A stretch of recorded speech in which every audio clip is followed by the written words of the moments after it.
पड़ेगा। निरासक्त, निरासक्त ही व्यक्ति वैराग्य बन सकता है। वैराग्य का मतलब क्या होता है मैं पहले ही बता दूं आपको। वैराग्य का मतलब घर का त्याग नहीं, परिवार का त्याग नहीं, बच्चे पत्नियों का त्याग नहीं, वो वैराग्य नहीं है। जैसे आपने मुझे माला पहनाई तो मुझे ज्यादा प्रशंसा भी नहीं हुई, और आपने मुझे कुछ गलत कहा तो मुझे बुरा भी नहीं लगा, इसका मतलब हो गया वैराग्य। आपने मुझे माला पहनाई और मैं आपकी झूठी प्रशंसा करूं, ये कहेंगे इसको राग। और आपने मुझे गलत कहा और मैं आप पे और हावी हो गया, अच्छा तेने मुझसे ऐसे कही, इसको कहते हैं राग। लेकिन जो हर स्थिति में सम रहे, ना ज्यादा प्रसन्न हो सम्मान से और ना ज्यादा क्षति हो उसके हृदय को अपमान से, उसको कहते हैं वैरागी। वैराग्य के और भी कई रूप हैं। सीधी बात, जिसका किसी में राग नहीं है उसको वैराग्य कहते हैं। समझ में आ रही है बातें? वैराग्य। तो वैराग्य के लिए क्या करना है? निरासक्त, किसी के प्रति आसक्ति नहीं। और चौथा और अंतिम शब्द है त, भागवत। भक्ति, ज्ञान, वैराग्य और त्याग। त्याग किसका करना है? सूरदास कहते हैं, तजोरे मन हरि विमुखन को संग, तजोरे मन हरि विमुखन को संग। आवाज भैया बहुत गूंज रही है, उनकी ठीक आ रही है, मेरी गूंज रही है, इसको थोड़ा आप ठीक करो। आप लोगों को आवाज आ रही है हमारी ठीक से? सब लोग हाथ ऊपर करके एक बार बता दो आ रही है ठीक से। जय हो। तजोरे मन हरि विमुखन को संग। सूरदास कहते हैं, जाके संग कुमति उपजत है, पड़त भजन में भंग, तजोरे मन हरि विमुखन को संग। कई लोग मिलने के लिए आते हैं जब मुझसे, तो कई लोग अपने भाव कहते हैं। हम पहली जैसी सेवा करते थे वैसी अब नहीं होती। हमारा पहले जितना भाव था ठाकुर जी में उतना अब नहीं रह गया। पहले वृंदावन जाने की बहुत इच्छा होती थी पर अब ऐसा नहीं है। ये भाव में जो आपके कटौती आती है ना, निश्चित आप कहीं ढूंढ करके देख लीजिएगा, किसी कुसंगी व्यक्ति का संग निश्चित कर रहे हैं, इसलिए ऐसा हो रहा है। इसलिए भैया संग सुधारो। लेकिन ये आज की डेट में बहुत गंभीर विषय है। अगर मैं इसको और खोलूं तो आज समय इतना भयानक हो चुका है कि आज भक्त होना अभिशाप से कम नहीं है। आप कंठी माला पहनते हैं, आप तिलक लगाते हैं, आप बिना प्याज लहसुन का भोजन करते हैं। अभी मेरी कहीं कथा थी तो वहां कोई बालक बहुत दूर से कथा सुनने आया। तो जिनके घर पर मैं रुका था तो वे सब लोग बैठे थे। तो बालक आया, मैंने कहा आप कहां से? यहीं से। बोले नहीं नहीं महाराज जी, मैं तो करीब 600 किलोमीटर दूर से केवल कथा सुनने आया हूं। मेरी उम्र का बालक, ज्यादा उम्र भी नहीं थी। तो जिनके घर पर मैं रुका था वो उसके सामने मुझसे क्या बोले, महाराज जी आपको नहीं लगता कि ये इसके लिए बहुत दुविधादायक होगा आगे चल करके? मैंने कहा क्या? ये एक वैष्णव है, गले में कंठी माला पहनता है, तिलक लगाता है, आपकी कथा सुनने इतनी दूर दूर चला जाता है, कल को जीवन आगे बढ़ेगा, इसको ऐसा ही जीवन साथी नहीं मिला तो? मैंने कहा मतलब जीवन साथी ऐसा नहीं मिलेगा इसके लिए वो अपनी भक्ति भाव छोड़ दे, ठाकुर जी को भजन करना छोड़ दे, कंठी पहनना छोड़ दे, प्याज लहसुन खाना शुरू कर दे? मैंने कहा अगर ऐसा करने के लिए हम लोग जिए कि भाई कहीं आगे चल के हमको जीवन संगी ऐसा नहीं मिला तो इससे बढ़िया तो कुंवारे ही रह आओ, ब्याह ही मत करो। लेकिन वैष्णवता अपनी त्याग कर देना किसी और के लिए, इससे बड़ा शाप और संसार में कोई नहीं हो सकता। आप भक्ति, भजन, सेवा और वैष्णव स्वरूप का त्याग केवल इसलिए कर रहे हैं क्योंकि हमको ऐसा व्यक्ति मिलेगा नहीं। और निश्चित मान लीजिए आज के समय में यह सही में चिंता का विषय है, क्योंकि वैष्णव है नहीं। लोग भक्ति करने में इसलिए डर रहे हैं कि कहीं आगे चल के हमको ऐसे लोग नहीं मिले तो। आजकल के युवा कथा सुनते हैं, कथा सुन के आते भी हैं, बोले महाराज जी हम कल को कॉलेज से फिर बाहर निकलेंगे, विदेश जाएंगे, वहां पर दुनिया भर के इस प्रकार के भाव वाले लोग, हम वहां कैसे एडजस्ट करेंगे? तो बड़ा चिंतन का विषय हो जाता है कई बार। भक्त बनना आज की डेट में बड़ा कठिन काम है, क्या करें?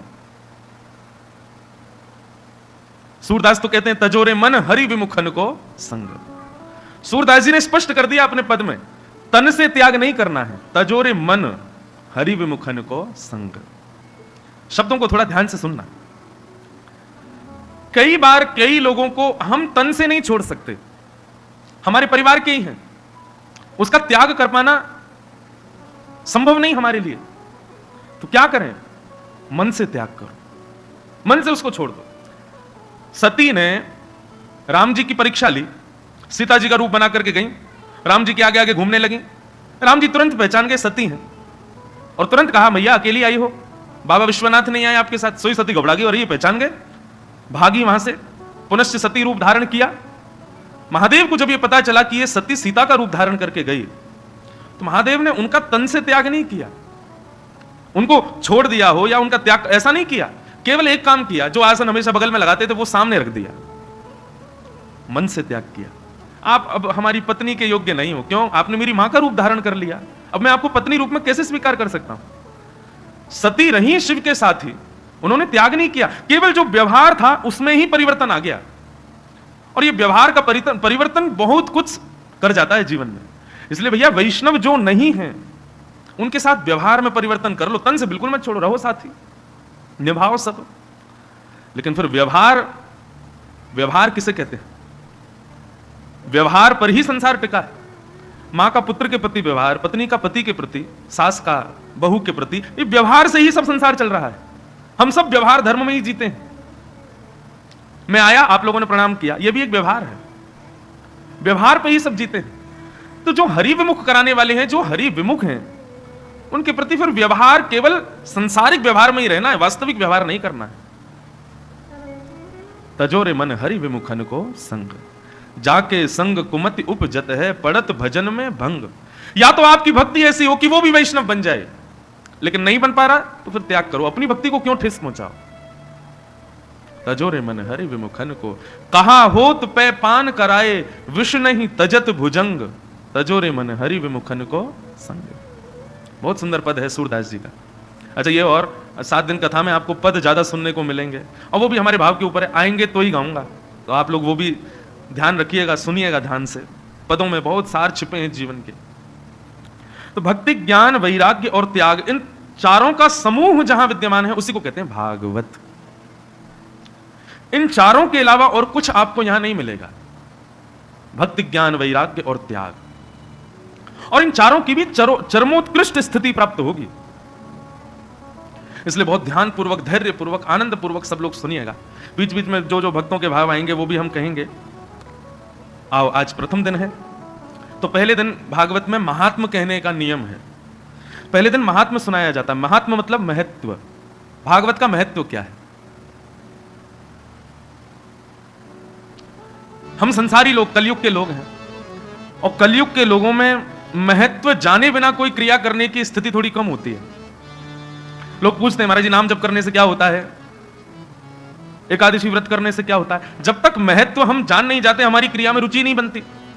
लेकिन एक बात बताएं, कि मुझे ऐसा लगता है महत्व जानने वाला व्यक्ति स्वार्थी नहीं दिखता। उसको जब तक पता ना चले कि इस क्रिया का फल क्या होगा वो करेगा ही नहीं। इसलिए मैं पहले ही क्लियर कर दूं, भागवत से आप कोई फल मत मांगना।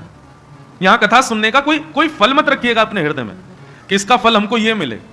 क्यों? आप भागवत के पांडाल में, इस सभागृह में बैठे हो, कथा सुन रहे हो, यह ही एक फल है। ये फल ही मिला है आज आपको। तो फल से फल नहीं मांगा जाता, फल से रस मांगा जाता है। फल से अपनी भूख की निवृत्ति मांगी जाती है, और फल से बीज मांगा जाता है। और फलों को जन्म देने वाले वृक्ष के बीज की कामना फल से की जाती है, फल से फल नहीं मांगा जाता। तो आप लोग सब समझ ही नहीं होंगे हम क्या, कहां अपने भाव को कह रहे हैं। श्रीमद् भागवत से कोई फल मत मांगना। फैक्ट्री चल जाए, हमारी दुकान बढ़िया चल जाए, हमारे नाती पोता ठीक हो जाए, हमारे घर में जो हो जाए वो हो जाए। और एक और बात, कई जगह मन में भाव आता है कि भागवत की कथा केवल पितरों की मुक्ति के लिए है, तो वहां भी सुनिए, भागवत की कथा कराने से पितृ मुक्त होते हैं, ऐसा भी नहीं है। भागवत कथा कराने की इच्छा उसी परिवार के हृदय में उत्पन्न होती है जिसके पितृ मुक्त हो चुके होते हैं। इसका मतलब क्या है? कथा सुनने से पितृ मुक्त होंगे ऐसा नहीं, पितृ मुक्त हो गए हैं, उनकी मुक्ति का ही प्रमाण है कि आपके हृदय में यह भाव आया कि आप कथा सुनने के लिए यहां बैठे हो। तो इस बात को आप ध्यान रखना, भागवत से कोई फल नहीं। भागवत से मांगना है तो केवल और केवल श्याम सुंदर मांगिए, श्री राधारमण लाल मांगिए। गोपी प्रेम की भिक्षा दीजिए, कैसे हूं मोहे अपनों कर लीजिए। हमारे वृंदावन में प्रेम मंदिर है, तो प्रेम मंदिर जिनके द्वारा स्थापित हुआ, ऐसे जगत गुरु श्री कृपालु जी महाराज, बड़े विद्वान, उनके द्वारा रचित ये पद है। अच्छा, कोई और जगह होती ना तो शायद स्वच्छंद ज्ञानी मेरे मुख से निकलता, लेकिन हिसार में मैं पहले चख के जा चुका हूं ना यहाँ के भाव, तो यहाँ ब्रज से प्रेम करने वाले ज्यादा हैं, इसलिए ब्रज का ज्यादा स्मरण हो, प्रेम लक्षणा बातें ज्यादा हो, तो आप लोग श्रवण कीजिएगा ध्यान से। कितना सुंदर भाव कहते हैं, गोपी प्रेम की भिक्षा दीजिए, कैसे हूँ मोहे अपनों कर लीजिए। एक बात हमारी लिख लीजिएगा, वृंदावन चंद को प्राप्त करना चाहते हैं तो जब तक गोपी भाव हृदय में नहीं होगा, आप उनके प्राप्ति क्या उनके आसपास भी नहीं पहुंच पाओगे। हम तो साधारण मानव हैं, जहां देव नहीं देवादिदेव महादेव भी गोपी बनकर के बैठा है, वो है वृंदावन।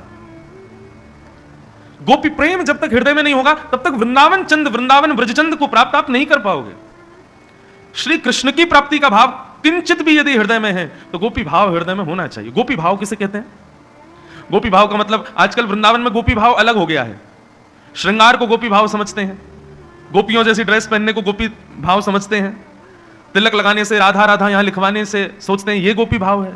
नहीं, गोपी श्रृंगार का नाम नहीं है, गोपी वस्त्र का नाम नहीं है, गोपी आभूषण का नाम नहीं है, गोपी भाव का नाम है। और भाव शरीर में नहीं आता है, हृदय में आता है। और इसका सबसे बड़ा प्रमाण है कि महादेव गोपी बनकर के बैठे हैं, तो इसका मतलब कोई स्त्री गोपी होती है ऐसा भी नहीं है। गोपी एक भाव है, जैसे प्रेम एक भाव है, क्रोध एक भाव है, ईर्ष्या एक भाव है, ऐसे ऐसे गोपी भी एक भाव का नाम है। और उस भाव की परिभाषा क्या है? गोवी ही इंद्रियई ही कृष्ण रसम पिबती थी गोपी। बहुत ध्यान से सुनो सब लोग। किसी किसी भक्त के नेत्र व्याकुल रहते हैं श्याम सुंदर के दर्शन के लिए, उनको केवल दर्शन में संतोष मिलेगा। उनको कथा सुना लो, उनको सत्संग करा दो, उनको प्रसाद पवा दो, कहेंगे इससे संतुष्टि नहीं, हमको तो वृंदावन लेके चलो। जब तक राधारमण दिखेंगे नहीं तब तक चैन नहीं पड़ेगा। केवल नेत्रों को चाहिए। किसी को नेत्रों से देखने में इतनी रुचि नहीं होती, कान से सुनने में ज्यादा रुचि होती है। मंदिर भले ही मत ले जाओ, लेकिन सत्संग में जरूर लेके चलो। किसी की देखने में भी रुचि नहीं है, श्रवण में भी रुचि नहीं है, प्रसाद में बड़ी रुचि है। कई जगह मैंने देखा है, कथा के बाद में यजमान लोग प्रसाद रखते हैं, पूरे श्रोताओं का, जितने श्रोता है सब प्रसाद पाके जाओ। वहां कथा में 4 गुनी ज्यादा भीड़ आती है। क्यों? 2 घंटा बैठना ही तो है कथा में, उसके बाद मिलेंगे मालपुआ बढ़िया उड़ाने को, गुलाब जामुन मिलेंगे, रसगुल्ला, प्रसाद के लिए आते हैं। कोई नेत्रों से श्याम सुंदर के समीप गया, कोई कानों से समीप गया, कोई जिह्वा से समीप गया, पर गोपी कौन? जो प्रत्येक इंद्रिय से समीप जाए, जो रोम रोम से ठाकुर जी को भजे, वो गोपी।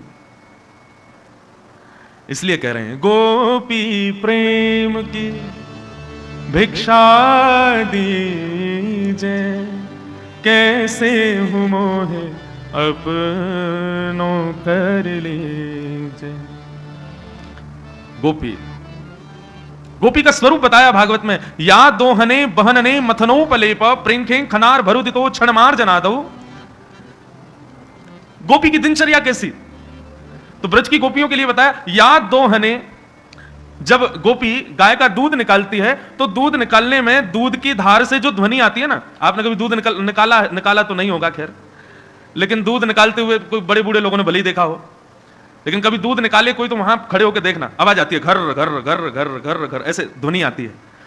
तो श्री सुखदेव जी महाराज वर्णन करते हैं कि गोपियां कैसी हैं कि जब गाय के थन से दूध निकालती हैं तो उससे निकलने वाली ध्वनि पर भी ताल फिट करके हरि स्मरण कर लेती हैं। वो घर घर घर आवाज आती है ना, तो उसमें भी एक रिदम बन जाती है, उसमें भी वो श्री कृष्ण गोविंद हरे मुरारे हे नाथ नारायण वासुदेव। या दोहने, गाय का दूध निकालते समय भी जो हरि स्मरण करती हैं, अपने घर में चौका लगाती हैं गोबर का, तो पोंछे से निकलने वाली ध्वनि पर भी वो कृष्ण संकीर्तन कर लेती हैं। जब मटकी में रखे दही को बिलोती हैं तो उससे निकलने वाली ध्वनि पर भी वे कृष्ण संकीर्तन कर लेती हैं। यमुना जल भरने के लिए जब जाती हैं तब उनके नूपुरों की छम छम आवाज के ध्वनि पर भी वो कृष्ण संकीर्तन कर लेती हैं। यमुना के तट पर बैठ रही कल कल आवाज कर रही यमुना की धार पर भी वो कृष्ण संकीर्तन कर लेती हैं। ये है गोपी,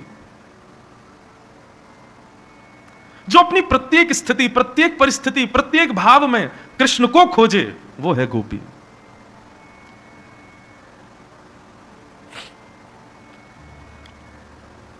अपनी दिनचर्या की, अपनी स्थिति के हर पहलू में कृष्ण को देखे, वो है गोपी। मैं कोई अपनी प्रशंसा की वजह से नहीं बोल रहा हूं। कहीं पर कथा थी तो सब वैष्णवों का मन था, महाराज जी यहां बहुत अच्छा समुद्र है और वहां समुद्र पर सब लोग साइट सीन के लिए जाते हैं, आप चलेंगे? मैंने कहा चलो। पर मैंने कहा हम अकेले नहीं जाएंगे, अपने लाल जी को संग लेके जाएंगे। तो वो बोले लाल जी का वहां क्या काम है, वहां तो दुनिया भर के लोग आते हैं, नहाते हैं, पड़े रहते हैं समुद्र में। नहीं, हमारे लाल जी चलेंगे। लाल जी गए छत्री आदि लगा करके लाल जी को विराजमान किया। फिर वहां जाकर के हमने उनको रहस्य बताया। मैंने पता आपको लाल जी क्यों आए हैं, हम क्यों लाए अपने लाल जी को?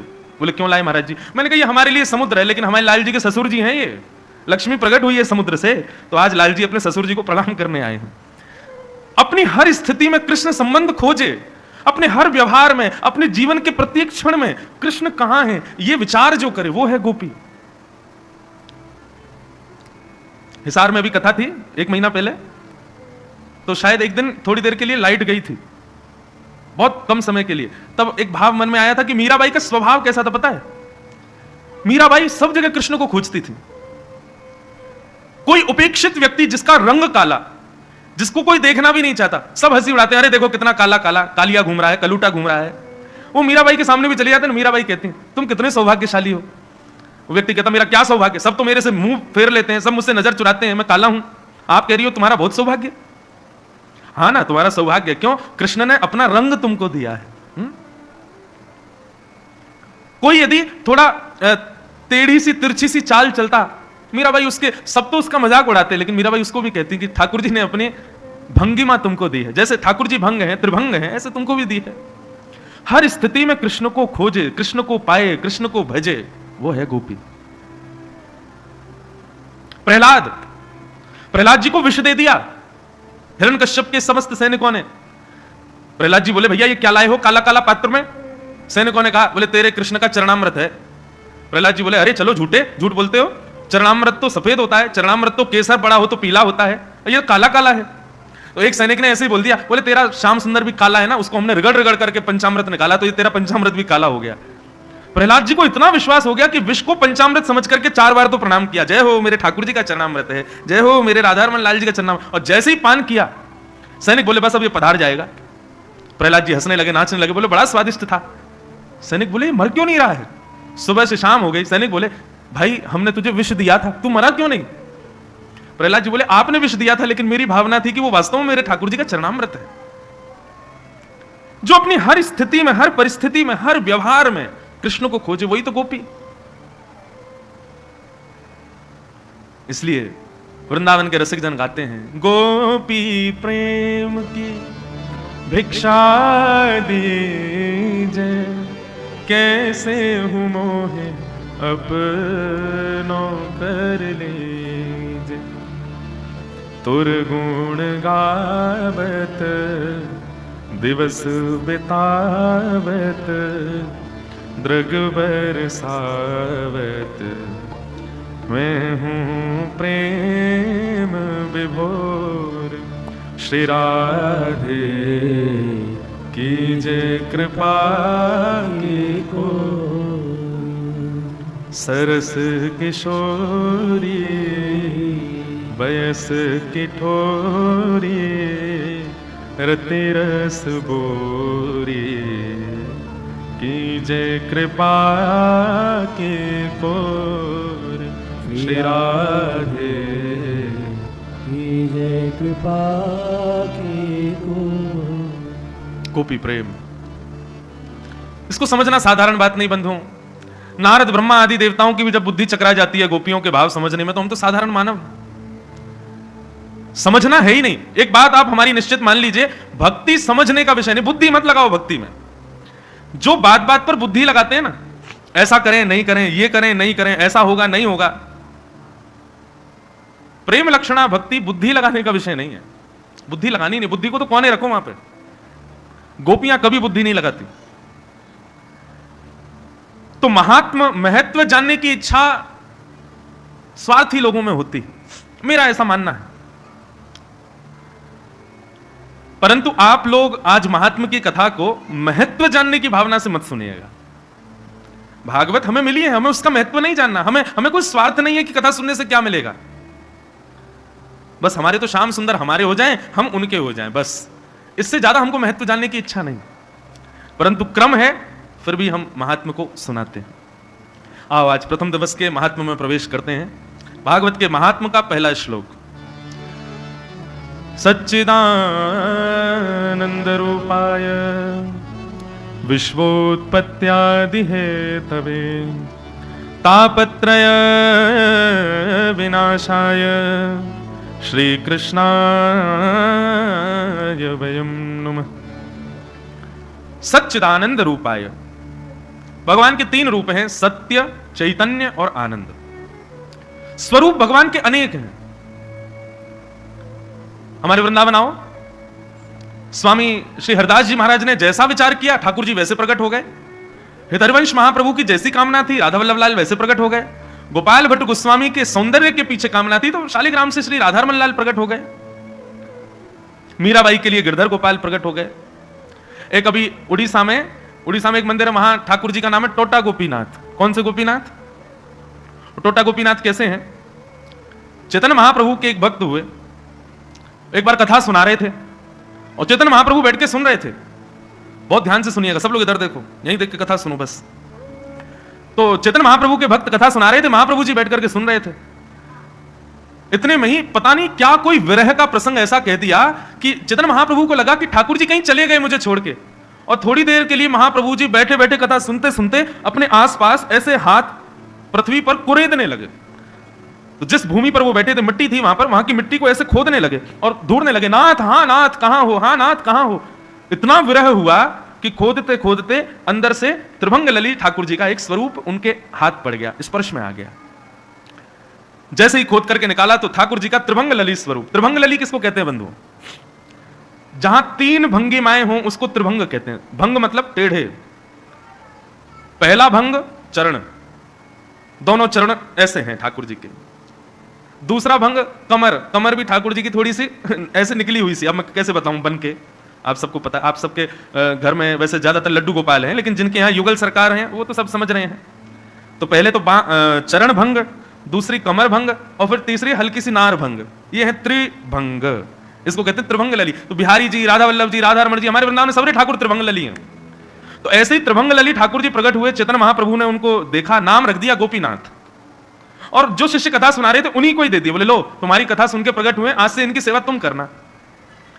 लेकिन चैतन्य महाप्रभु जब श्री जगन्नाथ जी में विलीन हो गए, ये खबर जब उनके शिष्य को पता चली तो इतना विरह हुआ कि मेरे गुरुदेव कहां चले गए। विरह के कारण रोते रोते उनकी कमर झुक गई नीचे। अब वो मंदिर में जब सेवा करने जाते तो कमर झुकने की वजह से उनका हाथ जो था वो होठों से ऊपर नहीं जा पाता था।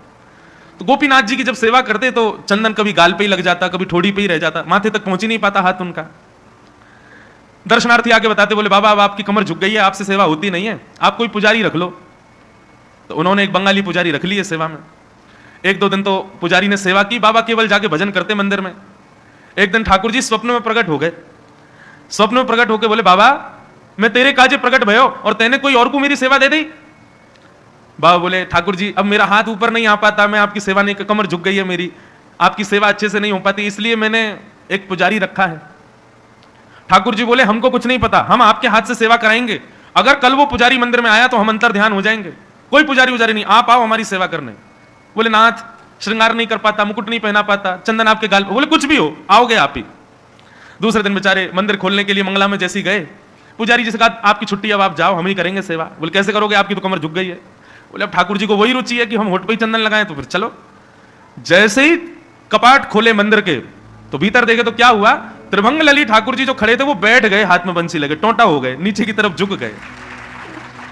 और मानो उस वैष्णव को बताया, ऐसे जैसे हम बैठे सुखासन में, आपने हमेशा वंशीधर ठाकुर जी को खड़े ही रूप में देखा होगा, कभी देखा बैठ के वंशी बजा रहे हैं? ये केवल टोंटा गोपीनाथ हैं उड़ीसा में।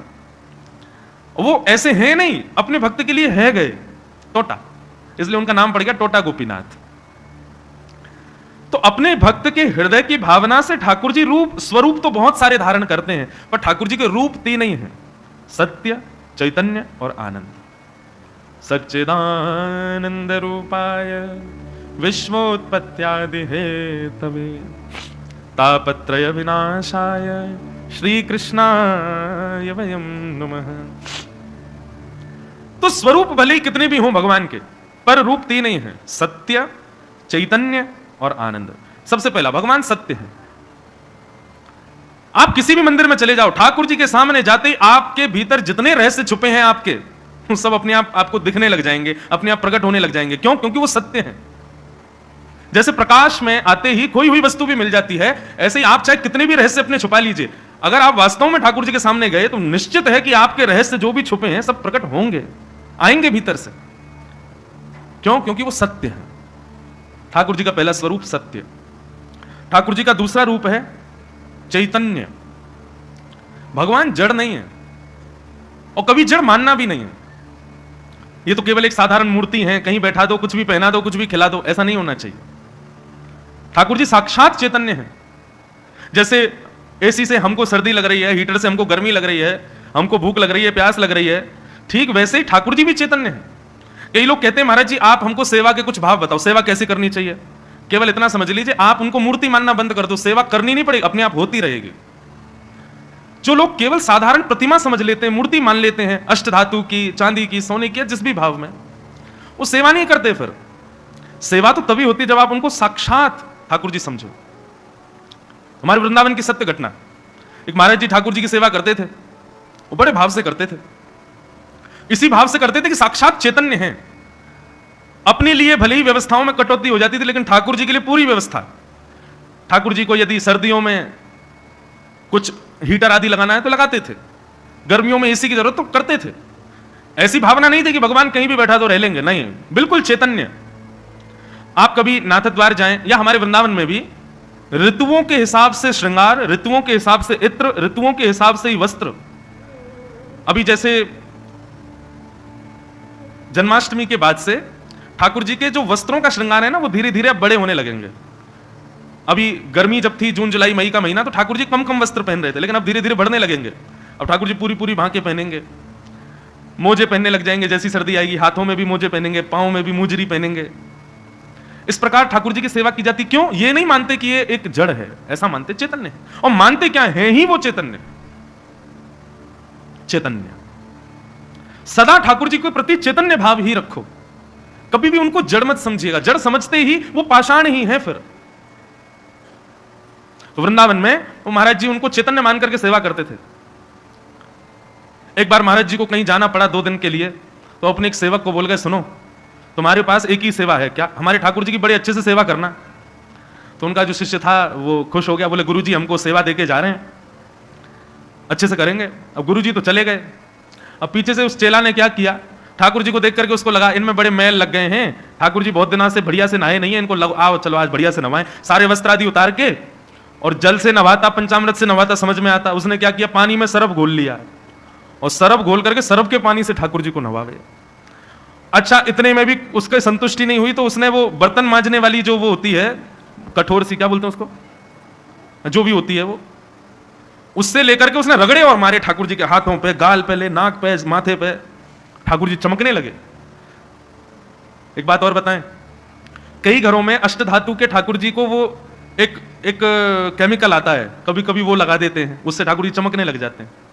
आज तक किया था तो कोई बात नहीं, अब मत करना भैया। पंचामृत से नवाओ ठाकुर जी को, घी से नवाओ, दही से नवाओ, ठाकुर खूब चमकेंगे। और एक बात बताएं आपको, वस्तुओं से नवाने से ठाकुर जी नहीं चमकते, आप अपने प्रेम से ठाकुर जी को चमकाओ, चमकेंगे। हमारे राधारमन लाल जी को देखो, दूर से ही गाल चमकते हैं उनके, क्यों? सेवा होती है ठाकुर जी की, सेवा से ठाकुर जी दिखते हैं। अब आप अपने बालक को गोरा दिखाने के लिए उसको रिन तो लगाते नहीं, उसके सर पर तो लगाते हैं, बढ़िया खिलाते हो ना, घी खिलाओ, दही खवाओ, दूध पिलाओ, अपने आप तंदुरुस्त होगा, बढ़िया गोरा चिट्टा हो जाएगा। जो माताएं अपने कार्य बालक को नवाती हैं, वो हल्दी लगा के बेचारे के पूरे स्तन को रगड़ देती हैं, कितना रोता है बालक। गोरा तो होता नहीं, लाल पड़ जाता है वो पूरा, ऊपर से नीचे तक।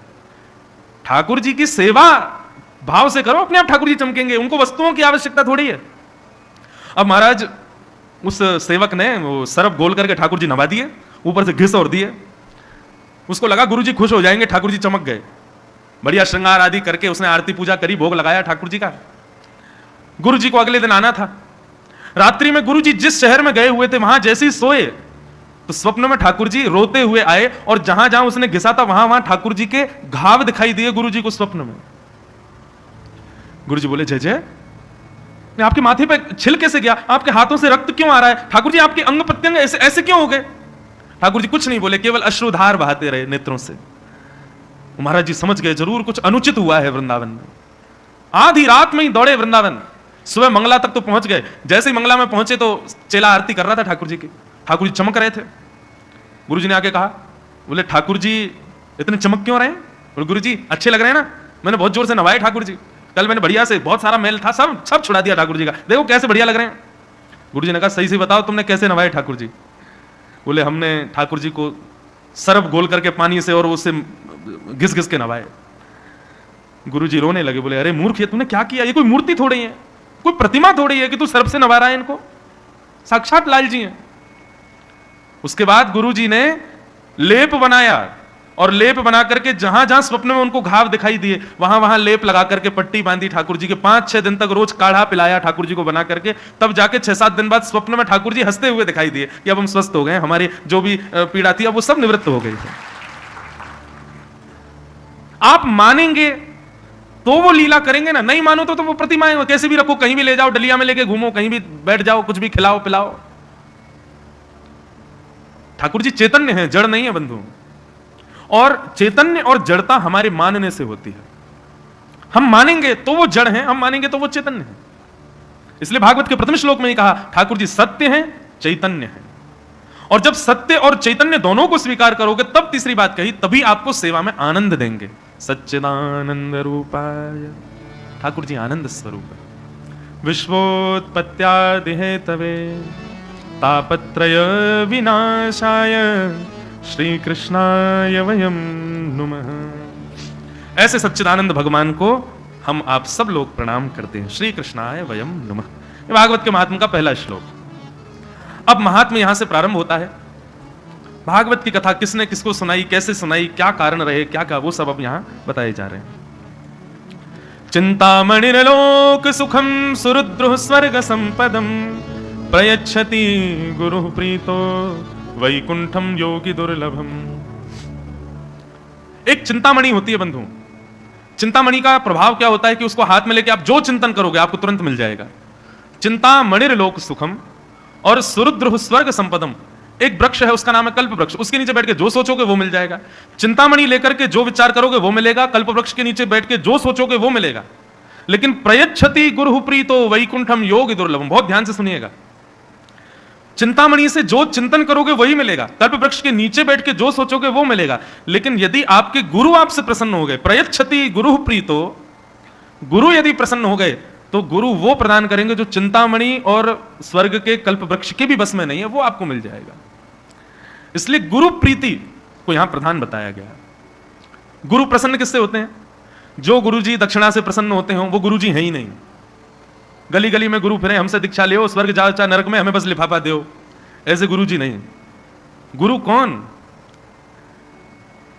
जो आपकी सेवा से प्रसन्न हो, आपके भाव से प्रसन्न हो, आपके भजन से प्रसन्न हो, आपके गले में कंठी माला, आपके माथे पर तिलक देख करके, आपके भावों को देख करके आप पर रीझ जाए, वो गुरु श्रेष्ठ है। गुरु वही जो हरि से मिलावे, गुरु वही जो वृंदा विपिन बसावे, गुरु वही जो हरि की राह दिखावे। गुरु सदैव अपने गुरु की प्रसन्नता का भाव रखो। सूरदास जी का एक पद है, सूरदास जी के नेत्र नहीं थे। सूरदास जी को सब कहते थे सूरदास तुम्हारे पास नेत्र नहीं है फिर भी तुम ठाकुर जी की लीला कैसे देख लेते हो? भगवान ने कैसा श्रृंगार किया तुम्हें कैसे पता? एक बड़ी प्रसिद्ध लीला है कि सूरदास जी मंदिर में जाते और ठाकुर जी का जैसा श्रृंगार होता वैसा गा देते। आज ठाकुर जी ने पीली पीतांबरी पहनी है, आज ठाकुर जी ने ऐसे पिछौड़ा पहना है, आज ठाकुर जी ने सिर पर पाग पहनी है, पाग में मोती की लट लहरा रही है, ठाकुर जी ने कान में मकराकृत कुंडल पहने हैं, ये सब सूरदास जी गा देते थे। कई लोग तो आंख वाले सूरदास जी के पद में सुन के गौर करते, अच्छा हमने तो देखा ही नहीं ठाकुर जी ने आज मकराकृत कुंडल पहने, वो तो सूरदास गा रहे थे तब हमको पता चला। लोग कहते सूरदास तुम्हारे पास नेत्र तो है नहीं, तुमको कैसे दिख जाते हैं ठाकुर जी? एक बार गोसाई जी ने ठाकुर जी को निर्वस्त्र खड़ा कर दिया, बोले आज गाए सूरदास, रोज तो गा देता, आज नीली पोशाक पहनी, आज पीली पहनी, आज गुलाबी पहनी, आज हम ठाकुर जी को पोशाक ही नहीं पहना रहे। अब बता सूरदास क्या पहना है ठाकुर जी ने? सूरदास तुरंत अपनी पेटी लेके गाने लगे, आज तो ठाकुर जी बड़े सुंदर लग रहे हैं भैया। गोसाई जी बोले कैसे लग रहे हैं बताओ? आज हरि देखे नंगम नंगा, आज तो हरि नंगे खड़े हैं और केवल मोतिन माल गले और साजे छवि के उठत तरंगा। एक पतली सी मोती की माला गले में पहनी और छवि की महाराज लहरें उठ रही हैं। जैसे ही सूरदास ने ये पद गाया पूरा मंदिर गोसाई जी सहित सब नतमस्तक हो गए, बोले जय हो सूरदास। तुमको दर्शन के लिए नेत्रों की आवश्यकता नहीं है।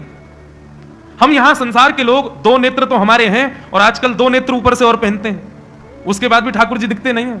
और यहां सूरदास में आंख ही नहीं है फिर भी ठाकुर जी दिखते हैं। सूरदास से किसी ने पूछा इसके पीछे रहस्य क्या है, तब सूरदास अपनी गुरु की महिमा गाते हैं। पुष्टि मार्ग का बड़ा समर्पित भाव से गाया गया ये पद है। सूरदास जी कह रहे हैं, दृढ़ इन चरणन के रो भरोसो, दृढ़ इन चरणन के रो भरोसो, दृढ़ इन चरणन के रो भरोसो, दृढ़ इन। सूरदास कह रहे हैं अपने गुरु के चरणों में दृढ़ विश्वास, केवल उसी का फल है कि मैं बिना नेत्रों के भी देख लेता हूं। आजकल बंधुओं लोग गुरु तो बना लेते हैं, परंतु गुरु प्रभाव देख करके बनाते हैं, इनका प्रभाव कितना ज्यादा। और अभी एक नया प्रचलन और चला है, बहुत ध्यान से सुनना। हमने किसी से दीक्षा ले ली और इतने में ही कोई और गुरु जी ज्यादा प्रसिद्ध हो गए, तो फिर हमारे मन में ये ग्लानि होती है कि अरे हम थोड़े और रुक जाते, इनसे लेते फिर दीक्षा। ये गलत है। आप शरीर को गुरु मत मानिए, आप किसी व्यक्ति को गुरु मत समझिए। गुरु मंत्र का नाम होता है, गुरु ने जो वाणी कही है वो आपके गुरु हैं। गुरु कोई शरीर से नहीं होता, गुरु कोई प्रभाव से नहीं होता। इसलिए भैया कभी प्रभाव देख करके गुरु नहीं, और जो आपके गुरु हैं चाहे वो जो भी हैं उनके प्रति दृढ़ विश्वास रखो। गुरु अपने गुरुत्व से भले ही पतित हो सकता है, लेकिन शिष्य अपने शिष्यत्व में कभी कमी ना आने दे। गुरु की चाहे जो स्थिति हो, आप अपने शिष्यत्व में पूर्ण निष्ठा रखो। ये हमने सूरदास जी से सीखा। सूरदास जी कहते हैं उसके बाद तुम्हारे पैर नहीं है, तुम चलने लग जाओगे, तुम्हारी आंख नहीं, तुम देखने लग जाओगे, और वह भी देख लोगे जो तुम कभी देख नहीं पाए। गुरु के प्रति निष्ठा रखो। दृढ़ इन चरणन के रो भरोसो, दृढ़ इन। गाओ, ये कोई कीर्तन नहीं है, ये भजन नहीं भैया, ये पद है। और ये वो पद हैं जिन पदों को सुनने के लिए स्वयं श्रीनाथ जी सदैव व्याकुल रहते हैं। इसलिए जब भी पद गवे आप, मैं भजन गाऊं मत गाना, कीर्तन गाऊं मत गाना, लेकिन जब पद गाऊं तब जरूर गाना। सुनो भाव से, भले ही राग में मत गाओ, अनुराग में गाओ, लेकिन गाओ। श्रीवल्लभ नख चंद्र छटा बिन, श्रीवल्लभ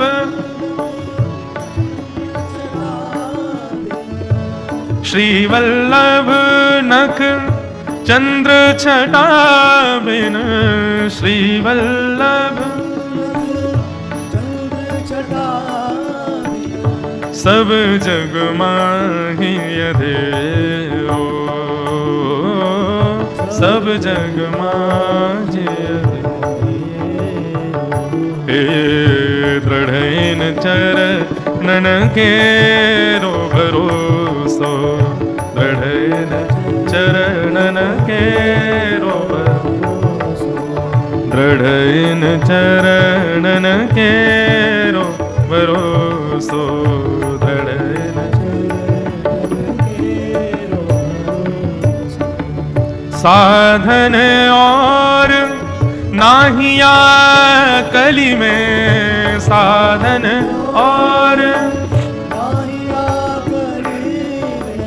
साधन और नाहिया कली में, साधन और नाहिया कली में, जासो होत निवेरो, जासो होत निवेरो। सूरदास कहते हैं इस घनघोर कलिकाल में गुरु के प्रति विश्वास करने के अलावा और कोई साधन है ही नहीं कल्याण के लिए।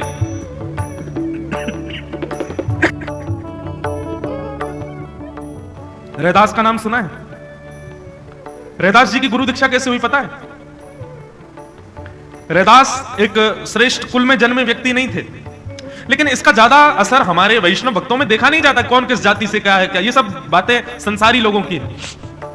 पर प्राचीन काल में बहुत कुछ इसको मानते थे कि भाई उच्च कुल में जन्म होना चाहिए, ऐसा होना चाहिए। तो रैदास श्रेष्ठ जाति में जन्मे नहीं थे, पर रैदास जी की इच्छा थी कि मुझे दीक्षा लेनी है। एक बार वैष्णव से उन्होंने पूछा कि मैं दीक्षा कैसे लूं। ध्यान से सुनना, रैदास आज जिसको पूरा विश्व जानता है, पूरा विश्व जिनको पूजता है, जिनकी वाणी गागा करके लोग भक्ति के पथ पर पथिक होते हैं, ऐसे रैदास जी को उनके गुरु की कृपा से ही सब कुछ प्राप्त हुआ। लेकिन गुरु दीक्षा कैसे हुई रैदास की? एक वैष्णव ने बताया, बोले कि काशी में श्रीमद रामानंदाचार्य जी रहते हैं और ऐसे वो किसी से मिलते नहीं है, गिनती के 2-4 लोग ही हैं जिनसे रामानंद दास जी मिलते हैं, और किसी से नहीं मिलते। रामानंदाचार्य जी, तुम्हें काम करना, एक ही उपाय है उनसे दीक्षा लेने का। बोले क्या? सुबह सुबह गंगा जी स्नान करने जाते हैं ब्रह्म मुहूर्त में। उस समय जो सीढ़ियां गंगा जी की ओर जाती हैं, तुम वहां जाके चुपचाप लेट जाना, और जैसे ही रैदास जी वो रामानंदाचार्य जी सीढ़ी उतर के आएंगे, तुम्हारे ऊपर उनका पैर पड़ेगा, तो पैर पड़ते ही तुम्हारी दीक्षा हो जाएगी, और फिर वो जो बोले उसी को ही अपना गुरु मंत्र मान लेना। रैदास जी बोले ठीक है। जाके सीढ़ी पर लेट गए। अंधेरा हो रहा था, सुबह सुबह ब्रह्म मुहूर्त, करीब 3:45 बजे। रामानंदाचार्य जी अपने भवन से निकल करके नीचे आ रहे थे, सीढ़ियों पर चल रहे थे। अब अंधेरे के कारण देखा नहीं, उनका पैर पड़ा सीधे रैदास के ऊपर। जैसे ही पैर पड़ा, तो पैर पड़ते ही वो तो घबरा गए, और पैर पड़ते ही उनके मुख से निकला, राम राम राम राम राम राम। रैदास पर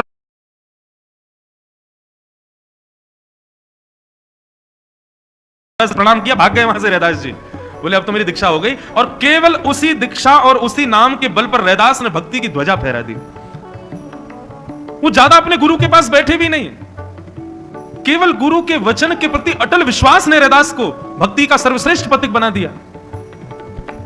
इसलिए सूरदास जी अपने पद में कह रहे हैं, साधन और ना ही या कली में। इस कलयुग में गुरु के प्रति विश्वास करने के अलावा और कोई साधन है ही नहीं अपने कल्याण का। साधन और नाहिया कली में, साधन और जासु होत निवेरो, जासु होत निवेरो। हे सूर कहाँ कहे दुविध आधरो,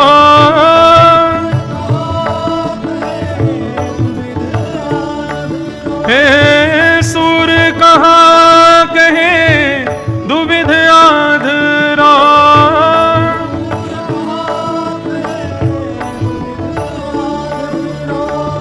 बिना मूल को चेरो, बिना मूल को, बिना मूल को चेरो।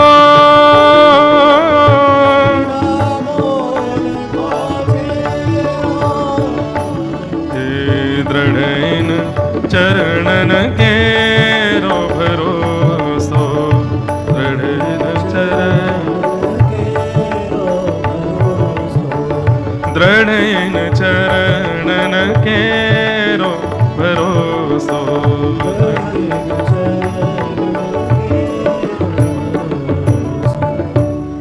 सूर कहां कहे दुविध आंधरो।